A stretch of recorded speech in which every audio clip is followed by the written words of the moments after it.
جو لوگ دنیا کی زندگی اور اس کی زیب و زینت کے طالب ہوں، ہم ان کے اعمال کا بدلہ انہیں دنیا ہی میں دے دیتے ہیں اور اس میں ان کی حق تلفی نہیں کی جاتی۔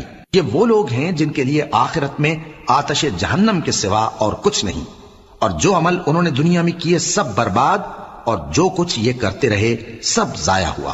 بھلا جو لوگ اپنے پروردگار کی طرف سے دلیل روشن رکھتے ہوں اور ان کے ساتھ ایک آسمانی گواہ بھی اس کی جانب سے ہو، اور اس سے پہلے موسیٰ کی کتاب ہو جو پیشوا اور رحمت ہے، تو کیا وہ قرآن پر ایمان نہیں لائیں گے؟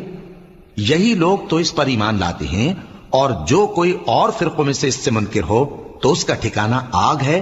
تو تم اس قرآن سے شک میں نہ ہونا، یہ تمہارے پروردگار کی طرف سے حق ہے، لیکن اکثر لوگ ایمان نہیں لاتے۔ اور اس سے بڑھ کر ظالم کون ہوگا جو اللہ پر جھوٹ باندھے؟ ایسے لوگ اپنے رب کے سامنے پیش کیے جائیں گے اور گواہ کہیں گے کہ یہی لوگ ہیں جنہوں نے اپنے پروردگار پر جھوٹ بولا تھا۔ سن رکھو